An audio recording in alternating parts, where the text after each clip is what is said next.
Welcome one and all to another episode of Heavy Hands. I am your host, Connor Rebush. With me, as always, is Phil McKenzie, and we are here to talk to you today about an upcoming UFC card. We had a lovely weekend off.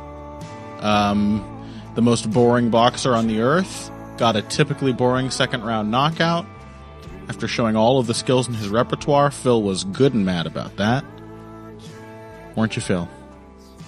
Yeah, like I said, the Valentina Shevchenko of boxing, heavyweight boxing, managed to do pretty much what Valentina Shevchenko did and polish off a woefully outmatched opponent to the joy of his idiot fan base.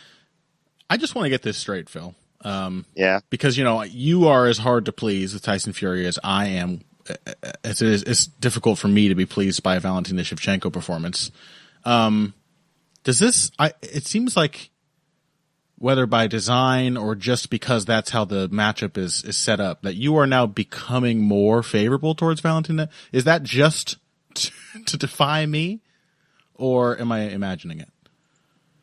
I feel like someone needs to be the devil's advocate for your devil. And also, I'm willing to accept that people said before she went to the UFC that they were she was way more aggressive when she had size parity with her opponents. And I was like, okay, I'm willing to accept that as being a possibility. And so far, it's not actually entirely incorrect. She has fucked everyone up. So it's half the logic and reasoning of her actually being pretty good. Yep. But also, this is a podcast with just two insufferable contrarians. Yeah. So. Also, I do like upsetting you. Right. So, okay. Well, as long as Tyson Fury keeps winning, Valentina Shevchenko can keep winning, I guess. Both probably loathsome people if we were to get to know anything more about them. But what can you do? You got to pick someone to root for. Anyway, last weekend there was a big Bellator card. We didn't cover it on the main show, and we're not going to cover it today because I've got a bonus episode planned for you guys this week. I'm going to break down all of that stuff that happened. I guess we can say a couple of words before we get into our main topic for this week's show, which is the upcoming UFC card in Greenville, South Carolina, with the main event, Renato Moicano versus the Korean zombie, Chan Sung-jung. But of course, the big thing last weekend, Phil, was the highly anticipated rematch between Kyoji Horiguchi and Darrion Caldwell. It was an extremely gutsy choice for Horiguchi, a bona fide flyweight, to take on Caldwell, who probably should be a featherweight, a second time after what seemed like sort of a Hail Mary comeback win in their first fight. Did it deliver on the hype? Did you get a chance to watch it? It was one of the worst fucking high-level bantamweight fights I've ever seen. It is the worst high-level bantamweight fight I've ever seen, and might actually be the worst bantamweight fight I've ever seen. I've been racking my brains trying to think about one that was as bad or worse. Two good things came out of it. Kyoji Horiguchi won against a game plan that was, and I do not use this phrase liberally, lay and pray. But the other good thing is what a testament to the quality of the bantamweight division. That this was an abysmal fight, but it's pretty damn hard to get a bad fight out of guys at 135. So, we learned something, I guess. We learned to appreciate what we've been given. Well, should we talk about UFC? Yes, okay. Let's do that. Okay. Well, a couple fights on this card. Just before we get into it, Renato Moicano versus Korean Zombie is the main event. The co-main event, a rematch, sort of a curious one, the one that I don't really mind, between John Lineker and Rob Font. We've also got Brian Barberena versus Randy Brown on this card. Our beloved Kevin Holland is fighting Alessio Di Chirico, and I have no fucking idea what's going to happen in that fight. And in the prelims, yes, Matt Wyman is coming back from a 90-year absence to fight Violent Bob Ross for some God knows why reason. But the featured prelim, Dan Ige versus Kevin Aguilar, is a very interesting and certain to be an action-packed fight as well. So we're going to try and cover as much of those as we have time for. But, of course, we got to start off with the main event. Phil, Kevin Holland versus Alessio Di Chirico. Who you got? No, okay. We'll get to it later. Moicano, Korean Zombie. First of all, what do you think of this matchup? It is awesome. Yeah. And I love it. Hard not to get excited, right? Yeah, it's a fight which is both great and pretty hard to call, I think. I agree. There are significant things to be worried about from the perspective of either guy.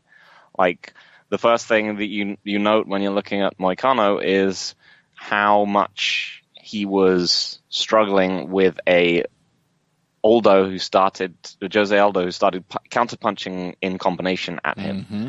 And the first thing you look at Chan Sung Jung's last fight, and you see him doing that a lot. Yep. But then again, like, Jung is also not the defensive fighter that Aldo is, and is not really tremendously effective. Like, he's not what I would call a defensively responsible range striker. No. He's a big guy who, like many Koreans, does not use his frame to establish much of a jab or the outside. So, should Moicano be able to strand him on the outside, then I really don't see Korean Zombie surviving there where like Calvin Cater couldn't. Right. Yeah, that's pretty much exactly the dynamic that I saw too. Like, you've got Korean Zombie, who I would say pretty confident I would define him as an aggressive counterpuncher. Yep. He's an aggressive fighter by nature. He's going to zombie his way forward, and if no one's throwing, he is going to throw. But really, especially more and more as his career goes on, he really likes to just put the pressure on you with range and wait for you to open up and then come back with often a combination. He's got that great counter uppercut, but frequently he will just, will try to let you throw, whether you hit him or you miss, just try to flurry you with an onslaught of punches, maybe a flying knee or some crazy shit at the end. But all the time that he spends waiting for those counters, he's not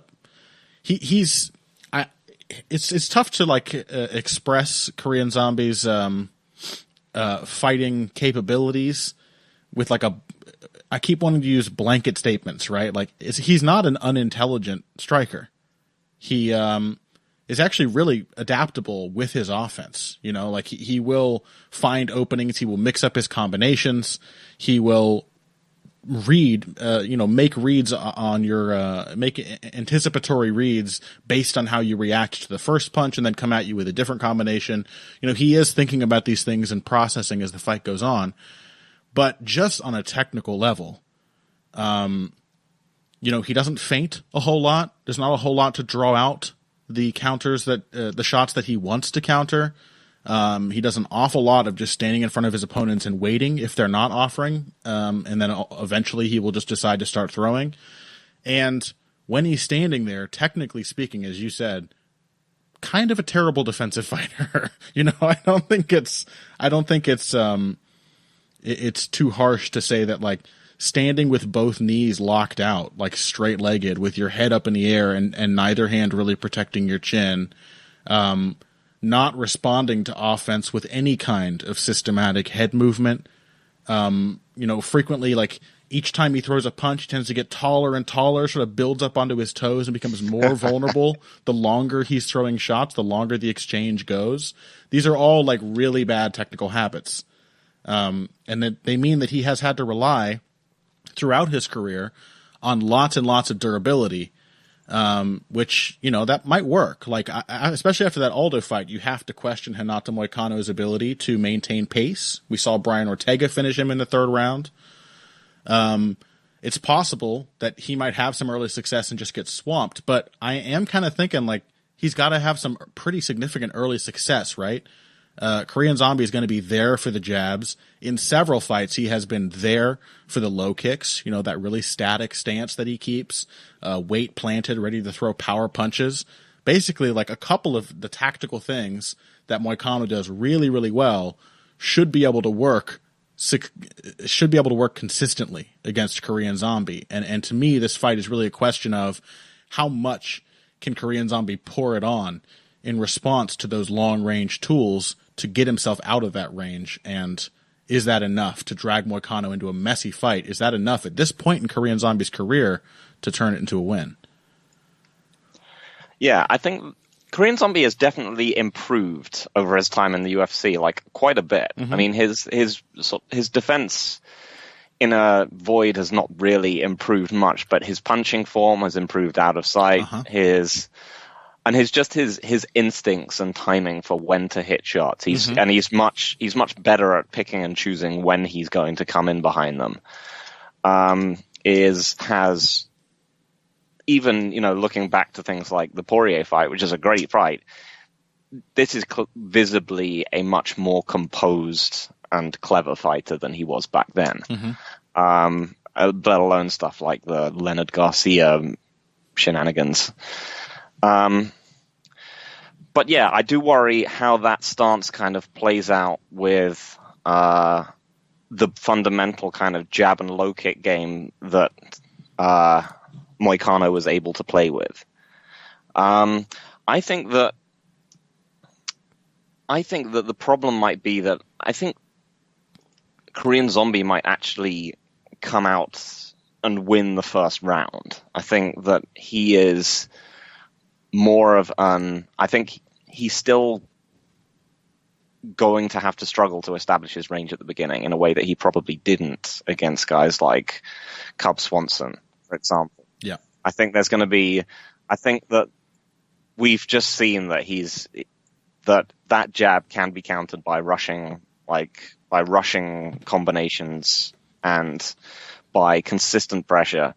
But I think his ability to kind of put out attritional damage is much better than Jung's. That was one of the problems of his fight against Rodriguez, whilst Chan Sung Jung was winning the fight and probably won. I can't remember how many rounds I gave him, but probably 4 of them before he was about to get finished. Yeah, having rewatched it, I think it may have just been 3. Like that was a grueling ass fight, but yeah. But are you talking about like Rodriguez was kicking the shit out of his legs and body throughout that fight, and Jung was all headshots basically. Yeah, exactly. He does just entirely go for the head, mm-hmm. and that was another thing that like Aldo was able mm-hmm. to really like exploit against Moicano, is that he could just mix up his shots to the body and the head, and yeah. So I think that like. And I would also really like to see these two grapple. Oh man! I don't know who I'd necessarily favor. I know, right? I think Moicano is a more willing grappler than Jung. That's the thing. Like Jung, I get the impression he's very willing to. He's sort of a Diaz brother, right? In that he's got lots of skills which he's completely willing to be ancillary to the idea of just punching you in the head. Like, if you want to grapple with him, he is a very good grappler. Yeah. But he does not specifically initiate very many takedowns. He tried quite a few in that Rodriguez fight, but he's not much of a takedown artist, is the thing. Like, it's much more of a like control the distance. That's how it looked anyway. Some of that may have had to do with just Rodriguez's ability to athlete his way out of takedown attempts, but I think that's part of him. Basically like Chan Sung Jung is like the perfect Korean fighter. If you've ever watched any Korean boxers, like I think there used to be some pretty nuanced guys, but like really the defining characteristic, much as with Japanese boxers, is often like just furious aggression. Every improvement Chan Sung Jung makes is like largely filtered, I think, through what he wants to do offensively. So I think we have seen him expand the kind of threats he's willing to show his opponent. But at least against Rodriguez, that's all it was him showing those threats. I'm not confident that he's actually like going to complete a takedown on Moicano. But he might go for them. I think that's something like he needs. That's the kind of stuff he would need in this fight, because he doesn't have the body shots, doesn't have the leg kicks, he doesn't have the attritional striking. He would need to bring the fight to Moicano and present him with like a myriad of problems to solve. deny him the time to play with his jab and find an opening for it, so that when he does get back to space after a tie-up or whatever, Korean Zombie can wait for that first hesitant jab and then start countering him all over again. But here's another thing I want to ask about. The fight with Yair Rodriguez, a lot of the success that Korean Zombie had in that fight, he did have trouble, for example, with Rodriguez's jabs. He certainly had trouble with his kicks. Didn't do much to counter a lot of those, which is not a great sign for this. But when he did counter punches, he had success largely, I think, because Yair Rodriguez just backs straight up.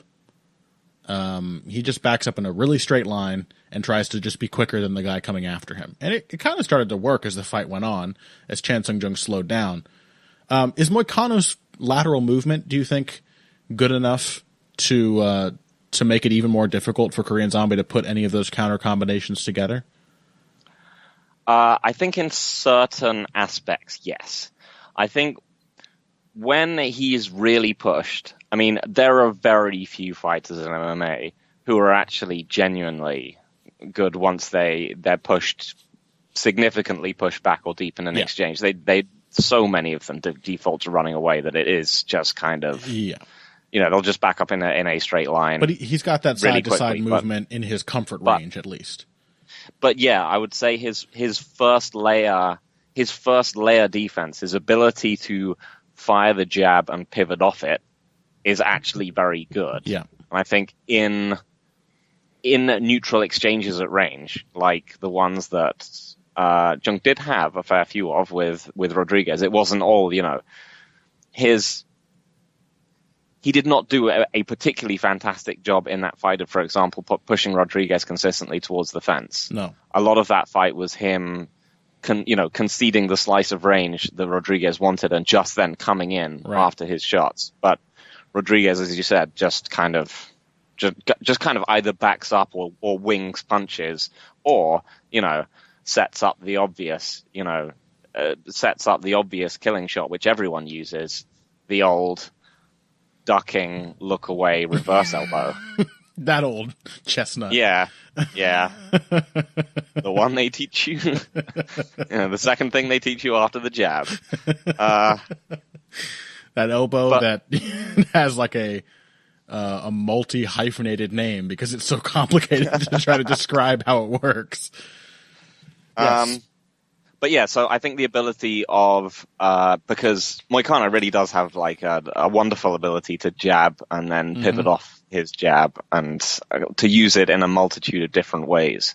Like I think we've said before, I think his utility of the jab, I think, might actually be slightly better than Aldo's in a lot of ways. He will use it in more ways. He doesn't have things like the defense or the basic athleticism, but other than that, like, he is a very, very good jabber. And all right, well, if you would like to apply for a co-hosting position on the Heavy Hands podcast, please send your request into. That was a joke, Phil. Despite your slandering of Aldo, But the main thing, I do favor, I favor Moicano, but the main thing I find concerning is that I just don't think he's a particularly amazing athlete. No, yeah.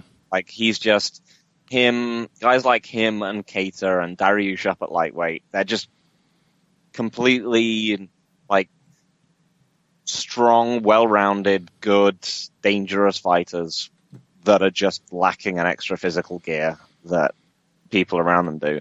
And Zombie is not Yair Rodriguez. He's not an elite physical talent, but he is the tier under that. Mm-hmm. And I don't think Moicano is even in. He's not even in that tier. So yeah, if Zombie forces exchanges, I'm not going to be surprised to see Moicano get Aldo'd, but yeah, I do like him down the stretch, especially if that he is a. Yeah, how much Jung struggled with Yair Rodriguez's left hand, and Moicano is just a very clever fighter from that perspective. Yeah, I mean, I kind of think the same thing. I don't feel very good about it. Like, no. The one thing is that, you know, I think it's possible Korean Zombie might win that first round. But the way he tends to do that is like to get absolutely shit kicked for most of the first round and then nail you with a gigantic shot. Like that might be enough. You know, I don't know how Moicano is feeling after the Aldo fight, the first time that he has ever just been like shocked and finished succinctly like that. And I don't know, like that maybe does raise some questions about like how much staying power does he have when somebody can consistently get past his reach? How much of a mirage is his tendency to just throw wild counter combinations when somebody gets in his face? You know, how quickly does that dissipate? But given that he's going to get the reach he wants to start with, that I think he has the footwork and Korean Zombie doesn't really. And he's just got the right weapons to take advantage of the really lax defense from Chan Sung Jung at range. So I think I have to agree. Renato Moicano, 5-round fight, man. I'm not confident at all about that pick. No, like you said, his ability, like you've got to weigh the fact that Moicano has gotten tired a couple of times against the fact that he's got a huge like attritional weapon advantage. So yeah, I mean it's a really close fight. Like Chan Sung Jung always gets tired, but that's the thing. You know, he knows what it's like. It doesn't really change all that much about how he fights. He does kind of get sloppier as it happens, but his aggression, his consistent attack does not wither. So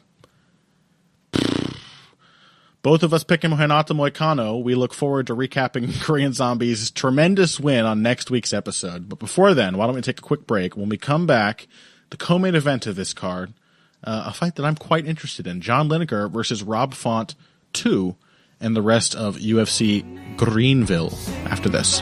Hey everybody, thanks for listening to this week's Heavy Hands. If you like what you hear, please consider pledging to support the podcast on Patreon. Patreon is basically continuous crowdfunding. You sign up to contribute a certain amount per month to help us with production costs and the like, and in return you get rewards ranging from a mention on the Heavy Hands website to a question or topic of your choice being discussed on the show.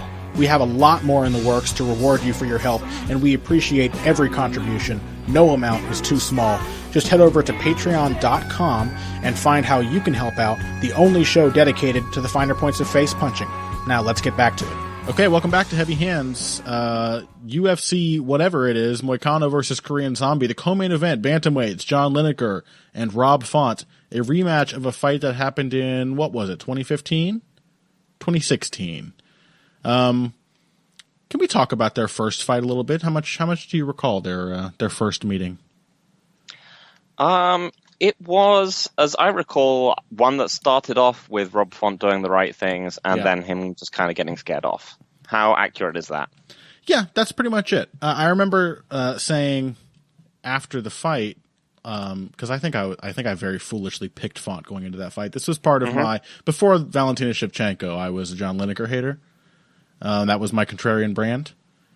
I must admit, feels better to hate Valentina than it did John Lineker. It was always a conflict of interest there. But I remembered saying after that fight, after foolishly picking Rob Font, you know what? It looked like a fight that Rob Font might have been able to win with more experience.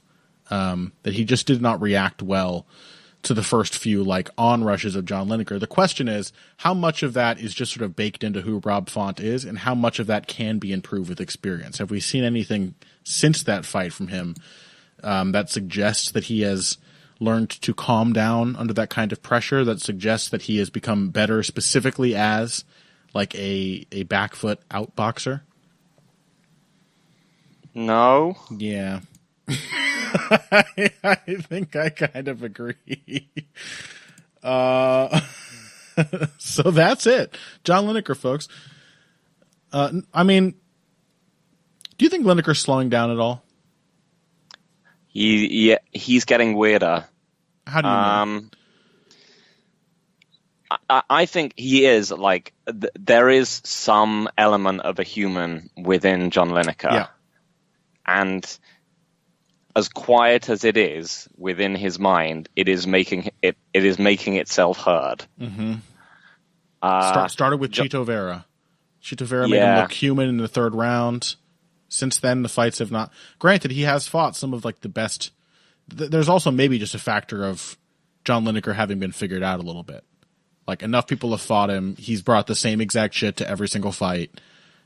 He is now fighting more and more guys who have seen other people successfully utilize footwork and reach to frustrate the shit out of John Lineker. So that might be a big part of it. Yeah, that Sandhagen fight was weird though, wasn't it? It's the fact that he fought for about a round and a half maybe of just this bizarre. It was sort of the Aldo Moicano game plan of I'm going to wait for the tall guy to swing and then I'm going to chase him down. But it was incredibly ugly. Yeah. It was, he would just wing giant hooks and like two at a time and then would kind of just go back to waiting on the outside. He didn't push Sandhagen into the fence. He didn't use his jab.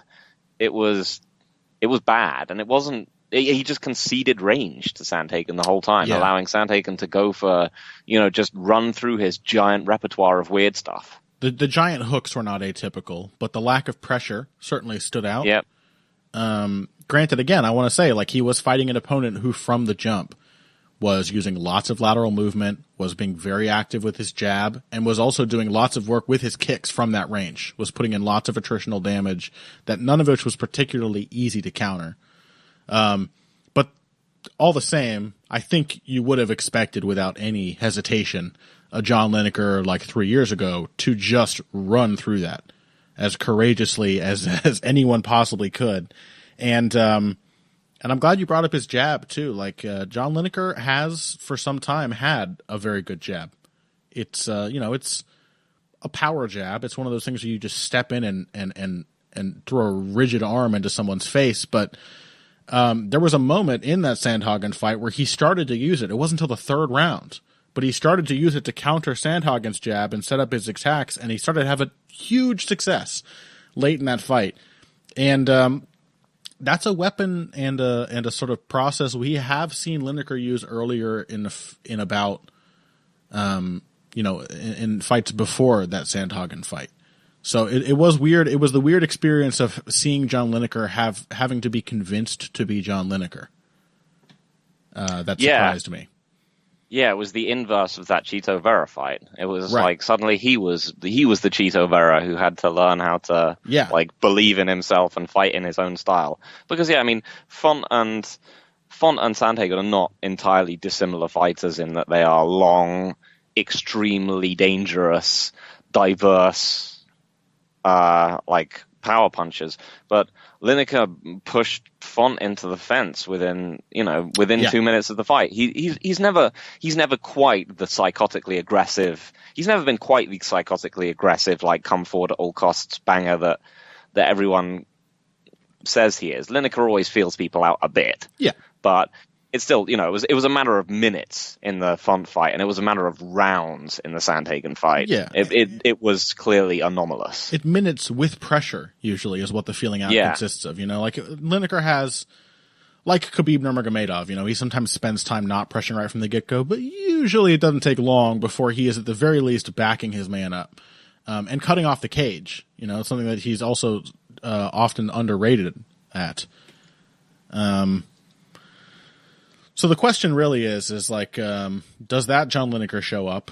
What the hell do we say if that John Lineker might show up? But the other half of the equation is still, can Rob Font replicate what Corey Sandhagen did in a performance that, this being John Lineker, it may have taken him a while to find himself, but once he did, the majority of people thought that John Lineker deserved the win over Corey Sandhagen. So can Rob Font replicate what Corey Sandhagen did? Like, what are the differences between Font and Sandhagen as fighters? One obvious one is that he's got a lot more power. But power has rarely been the trait you want to lean on when you are trying to get rid of John Lineker. You know what I mean? Like, the more power you have, sometimes the more trouble you end up in, because you feel like you can sit down at a shot and back him off, and then there's 4 or 5 wild hooks coming back at you, body, head. What else? Anything that you see in Rob Font that, like,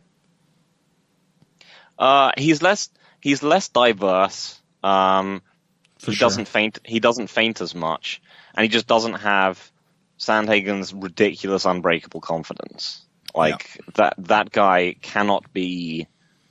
is very, very hard to convince that. I mean, I think just one of the things is that, like, the reason why Lineker didn't pressure is that Sandhagen was pressuring the whole time. Sandhagen was insanely confident enough that he would walk forward into Lineker's range the whole time, and Lineker was just like, but he didn't have his own confidence building stretch of just walking the guy down and seeing them galloping backwards and getting scared off by his hooks that he did with Font. He was just like, all right, yeah, I can see that this guy's respecting my power. I'm after him soon.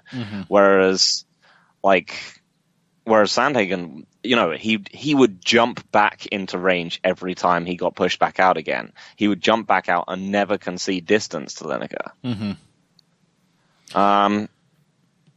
So yeah, I mean, it's a strange one because in a lot of ways I would consider Rob Font to be a better fighter than Corey Sandhagen, right? I would consider him to be he's more I like the way he punches. I like the way the pieces of his game fit together better, but I think he's better defensively, but it's just the fact that he's kind of consistently shown that he tends to slide out of the fight a bit if he's not dictating it. He's a guy that seems to need to have people fear his power to be really effective. Yeah, I think you're right. I just don't think he does not like, to use a Brian Stanism, it doesn't like being the nail. Whatever the engagement, I don't think, back when I said that Font could have won that fight with more experience, I think maybe what I probably should have said was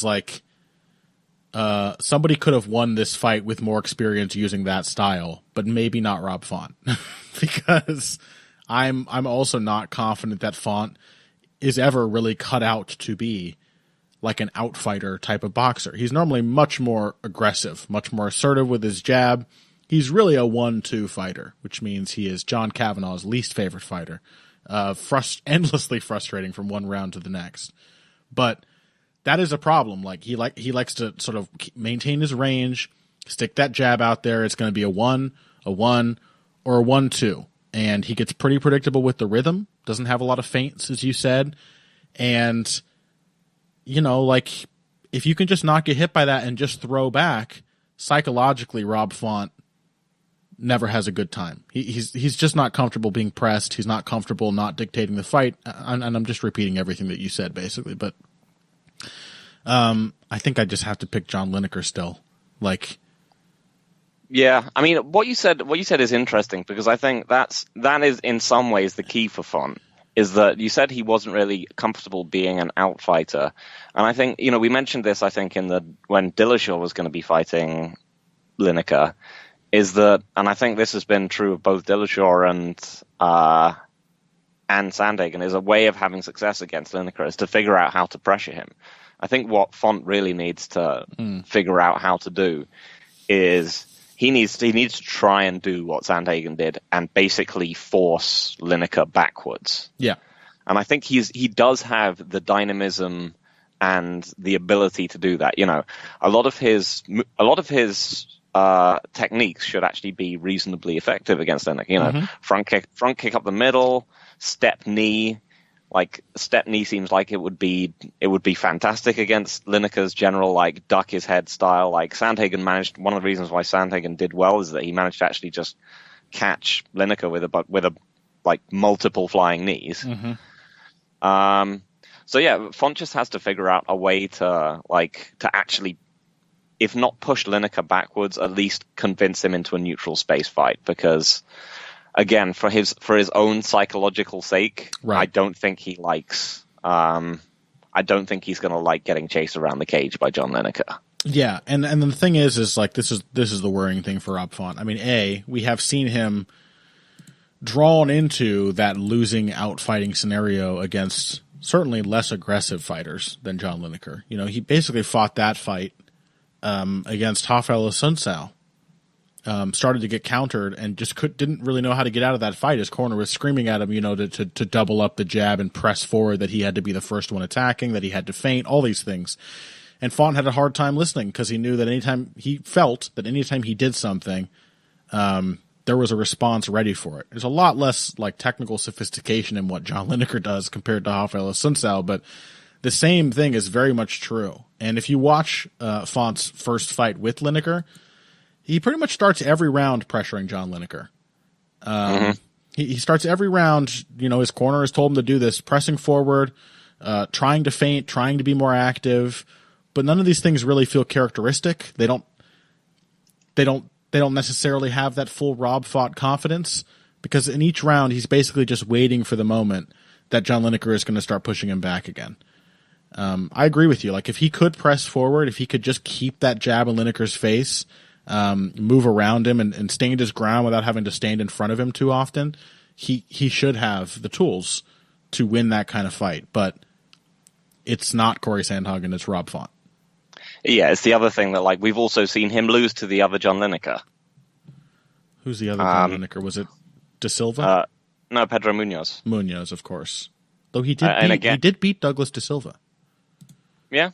Not quite a Lineker, though. Not quite. No, he's not a Lineker. He's his own thing. he's like a tiny Francisco Trinaldo. Yep. Different yeah, school. That's a good one. Yeah. Yeah, we saw him get toasted by Munoz. I just don't think Font, he has all the skills and he has this rangy boxing and it makes you think he should be effective in that kind of fight, but stylistically he does not respond well to pressure. And as long as Lineker can find some opportunity to get his pressure going, which even if it takes Font hurting him or something, I still think it's possible at least to convince him to be crazy and aggressive. And that's the stuff that I don't think Font is mentally comfortable dealing with. Yep, agreed. I think I've got to pick Lineker as well. I would like to see Font do well. I mean, he's always been a fighter I enjoy watching. Mm-hmm. He's just got a really fun style. He's apparently incredibly coachable. He's a hell of an athlete. He has giant fucking hands. I mean, he has everything you could ask for in a prospect in this division, but he has yet to put it together. This might be that time. Suddenly his kind of confidence reaches that next tier. But for now, I got to pick what I know. Confidence was definitely in full bloom, beating up Sergio Pettis. He looked absolutely phenomenal with his technique and everything. Perfectly controlled, disciplined, masterful performance, but that was beating up a tiny man who couldn't reach him very easily, rather than a tiny man who won't stop reaching him constantly. So, I agree with everything there. Why don't we take one more break? When we come back, what the hell else is happening on this card other than a Kevin Holland fight? We're going to definitely get to that one. And I think of all the other ones listed here, Barberena Brown is a pretty interesting fight, I think. But I'm actually, my interest is piqued by Dan Ige, Kevin Aguilar, as I have been convinced that Kevin Aguilar is not bad. So we'll get to all that after this. Financial support is fantastic, but there are other, even easier ways to support Heavy Hands. Perhaps the best is by spreading the word. We know our fan base. You're all cool, popular people with serious social media presences. You're tastemakers and trendsetters. Okay, there are one or two of you that don't fit that description. You know who you are, but no matter what, you can always help us out by telling folks about the show. And you can also give us a positive rating and review on iTunes and Stitcher, things like that. We rely on word of mouth and positive feedback to grow and improve, so thank you very much for your time and your help. Now, back to the show. All right, welcome back to Heavy Hands. We are coming at you with the fight that you have all been waiting for. The greatest middleweight of all time versus an Italian guy. It's really something special. Phil, Kevin Holland's last fight he discovered new planes of bad fight IQ. He discovered whole new dimensions of poor decision making.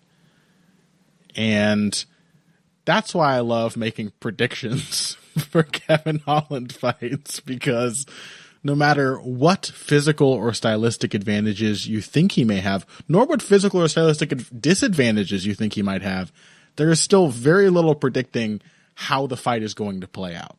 From moment to moment, Kevin Holland is improvising. And that is incredible, because there are truly not many fighters who do that. Dynamic of this matchup, any having just said that, any basic read on what this style matchup is? No. I mean, Chirico is a kind of one of these reasonably well-rounded, fine everywhere, not particularly great anywhere guys. He can keep a good pace. He can take the fight pretty much everywhere, which means that this is going to be weird. I don't think, like, he's shown some power, but mostly he just has, he has pretty decent technique. He got straight punches. He has a nice kicking game. He's just fine. Yeah. And he hasn't really fought anyone particularly good, and he hasn't really had any tremendously impressive wins, with the exception being his scoozy bappity boopy win over the Bang Bus. Yes, and also that was a terrible fight. An absolutely dog shit fight up to the point of that KO. It really, really was. It was. God, I forgot about that catchphrase though. Thank you for reminding me. I would say Chirico is he seems like a pretty strong athlete. He's fairly agile, fairly quick, but as you said, his game and therefore his fighting style can only be described as fine. It's not. There's nothing he seems like particularly, run home to tell mom good at. So, yeah. So, I mean, obviously, I think Kevin Holland is going to destroy him. Because how does that match up with Kevin Holland? I don't know. Because people have only been able to beat Kevin Holland by laying praying him in the UFC thus far. Thiago Santos had to beat that's him. What he was doing. He was channeling his inner Darian Caldwell. Yeah. He was just trying to hold Kevin Holland down and coincidentally occasionally hitting him with earth-shaking ground. I do love just the idea in my head that Thiago Santos, a man who just went to war with Jimmy Manuwa, just ate a million punches, was confronted with Kevin Holland and was like, I gotta take this motherfucker down. I don't know what's happening. But yeah, here's the thing. This should be a fight that Kevin Holland could win, It really should be. He's got, he has some really respectable range tools when every, 35 minutes, every other 35 minutes of fighting, he remembers to use them. He can pressure an opponent using his reach. In fact, his win over Jeff Neal had him doing just that, really walking Neal along the fence, using his reach, countering him with big shots, and then beating him up.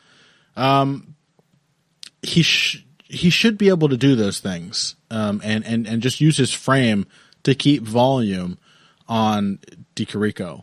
But I don't trust him to do that. If he does, I do not trust him to select the right kind of volume.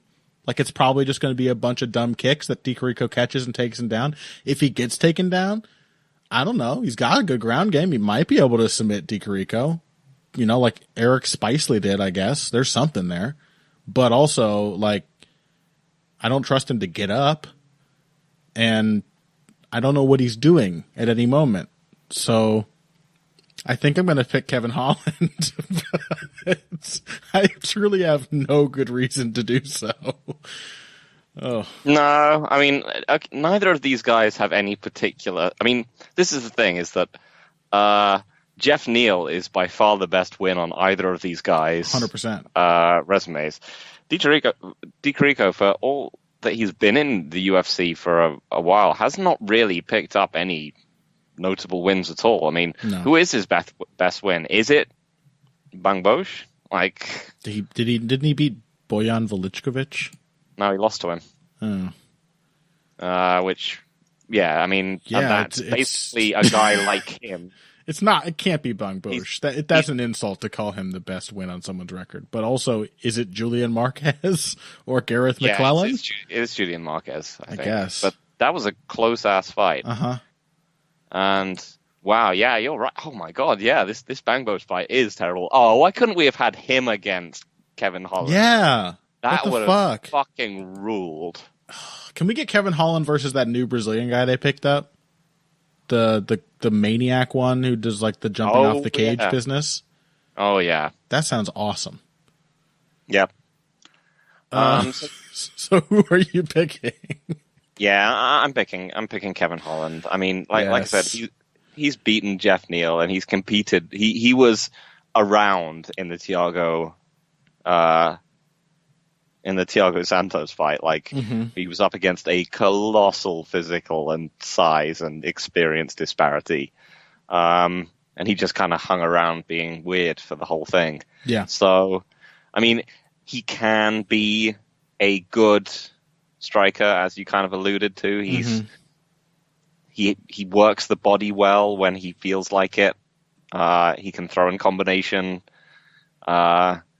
He's also just a huge fucking mess, but I'm going to pick that over someone who lost fairly convincingly to Bojan Velickovic. Yeah. Like, at the very least, if Kevin Holland just does what to Gerald Mearshart, he kept taking him down. And then I just remembered, then he talked shit about Gerald Mearshart, continually taking him down. Oh, yeah. But... Excellent. If he could just do that on accident, that might really work against Chirico. It's just tie him up and shoot in for bad takedowns and just make him scramble and work with you. But also, like, I don't know. He just doesn't make the good decisions. That's why we love him. Okay, let's move on to our last fight for this episode. Featherweights in the featured prelim slot. Dan Ige, Kevin Aguilar. I have yet to reverse my opinion on Kevin Aguilar, which, as of the last time we checked in with him, was, hey, this guy reminds me of Ally Quinta, where like he's just sort of basic bare bones boxing. And then I didn't rate him all that well, and now he's won 2 fights that I just didn't see him having much of a chance to win convincingly. So I'm on board. Well, now Ally Quinta, the original, has been fully derailed. He's a schmuck. He never knew how to fight. How long until Kevin Aguilar ends up in that position? And is Dan Ige the man to do it? I'm going to say I don't think he is. I like Dan Ige a lot. He is tremendous. He has tremendous amount of fun. He is...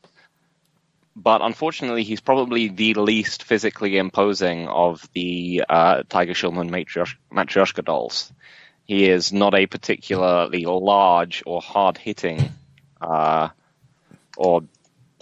fighter. He's someone who has really relied on kind of technique and volume and pace to get to people. And we've seen that, like, there's a level of physicality that he's not going to reach.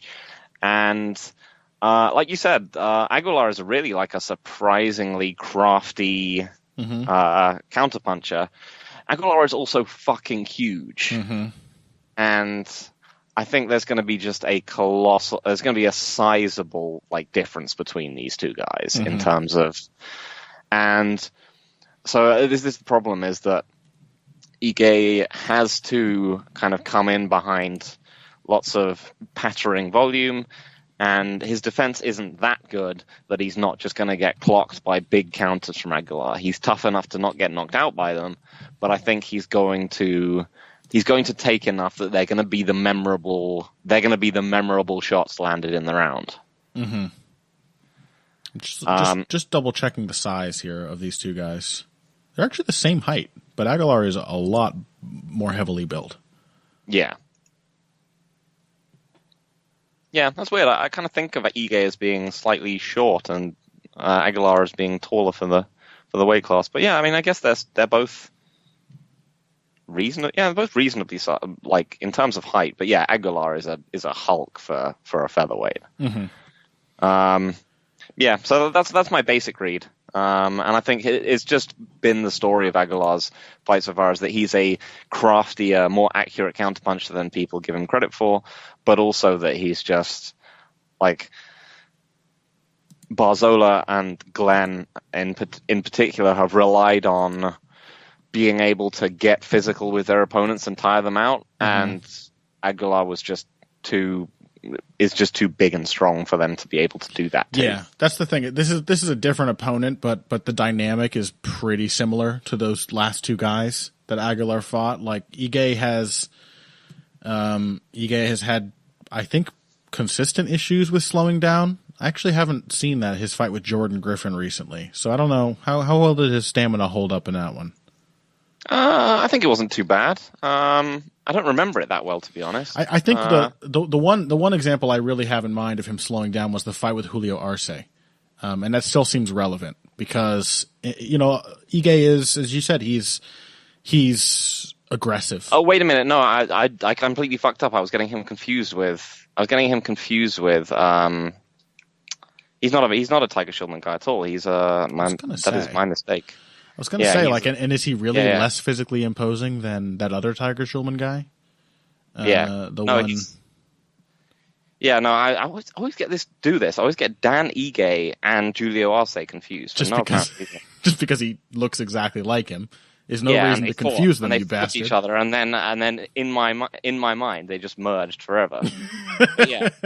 Oh no, I'm much more happy picking Kevin Aguilar for this one because this to me this feels like, whilst Ige is okay.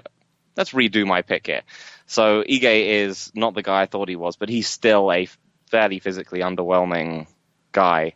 And this is as you mentioned, this is kind of the Barzola fight. Like Ige's defining thing is aggression. He comes out really hard. He tries to do the whole wrestle boxer thing. Tries to hit you with some flurrying punches, dive on your leg. Aguilar's size, like I still do think Aguilar is a significantly broader and heavier fighter than Dan Ige. Should hopefully come in handy there. I mean, certainly Enrique Barzola was not able to complete many takedowns on Aguilar. But the big thing is, like, looking back at Ige's fight with Julio Arce, whether or not he has consistent problems with slowing down over the course of a fight, the reason he slowed down so dramatically in that fight is that he ran into a wall early, and then he was out of his technical depth, getting picked apart by a better boxer at range.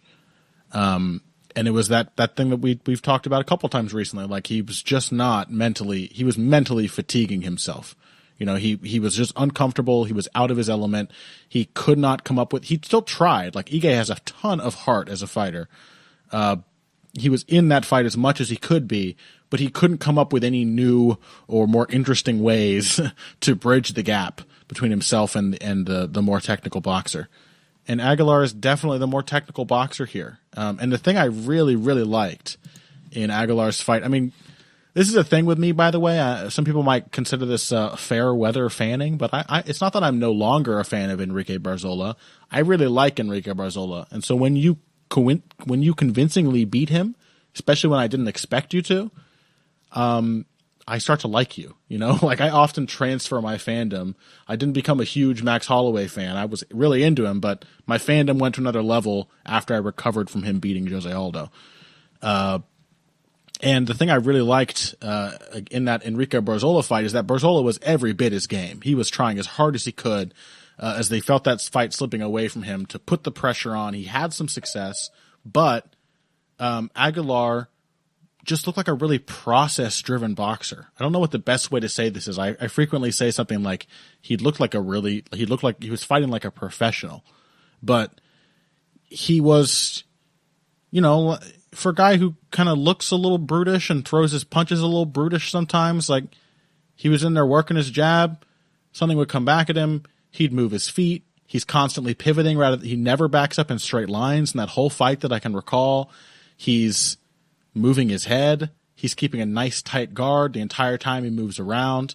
every piece was in its place. It just looked like a really functional boxing game. And that was under constant duress, under constant pressure from Enrique Barzola. He stayed totally calm and composed. It was the kind of composure Rob Font does not have, but would absolutely beat John Lineker if he did.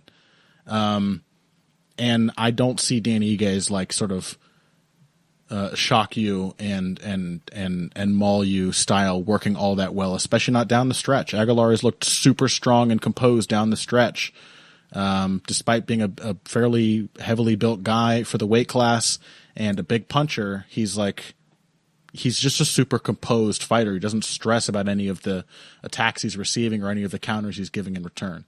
So Kevin Aguilar all the way for me in this one. Yeah. I think there's actually a solid chance he might finish Ige. Yeah, has Ige ever been finished? I don't think so. He has not. But Aguilar is clearly someone who is hitting very, very hard. Yeah, given the kind of boxing combos that Julio Arce put on Dan Ige's chin, I can imagine Kevin Aguilar doing that with much more dire consequences. So I think I'm with you. Yeah, and I think Ige will keep coming forward, giving Aguilar counter opportunities. Mm-hmm. Like he will never stop coming. Yeah, and I think he's not the striker that Enrique Barzola is. Barzola is, he's not a good striker, but he's a very willing and awkward one. Mm-hmm. He's going to keep trying different stuff. I think. Yeah, like you said, Ige just runs out of ideas on the feet very fast. Yeah. Whereas Barzola, he's happy to strike with people. He doesn't necessarily want to, but he's never going to be discouraged in any way. Yeah, he's always building. He's not just continually running into the same wall over and over.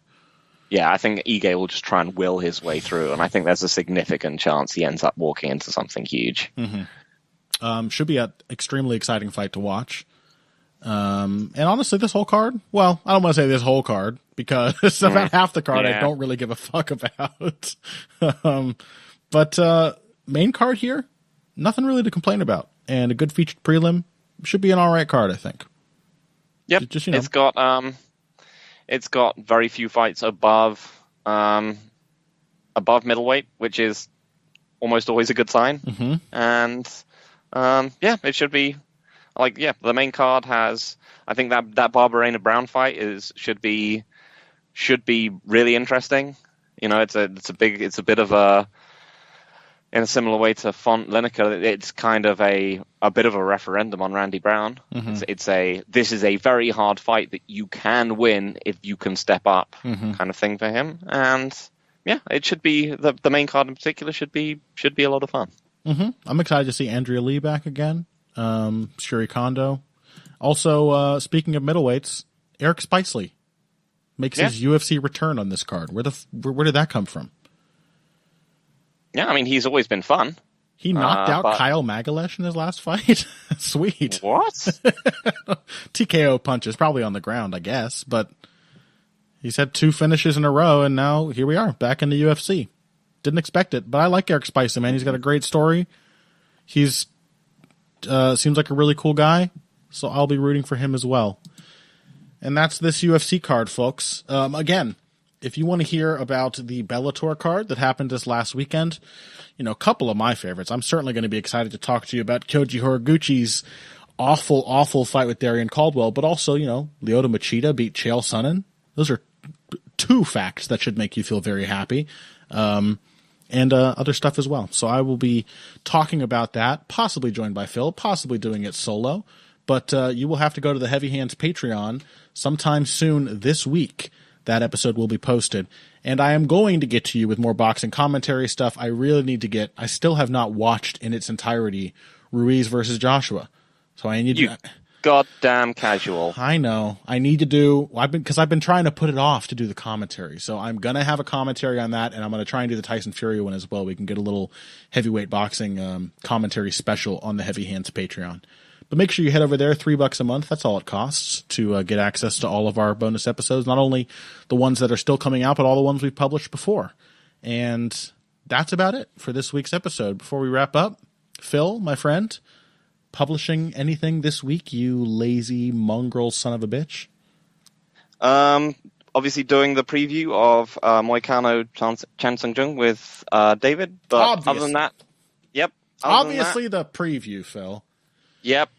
Other than that, are we still doing this Rivera, the tragedy of Jimmy Rivera? I would like to. Article? Yeah, I thought we might call it the Ballad of Jimmy Rivera.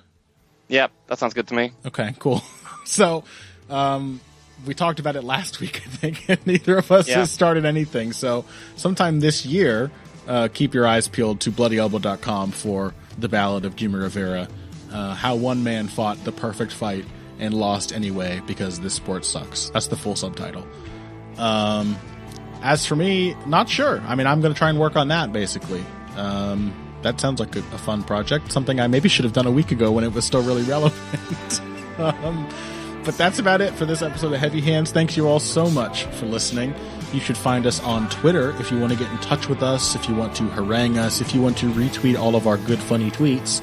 You can find Phil on there at Evil Greg Jackson and me at Boxing Bush, BUSCH. Find those articles we talked about on bloodyelbow.com. Hit up the Patreon for those boxing commentaries and that Bellator breakdown and all the other shit. And until next time, thank you all for coming. Thank you for listening. If you came here today for the finer points of face punching, you came to the right place. This has been Heavy Hands.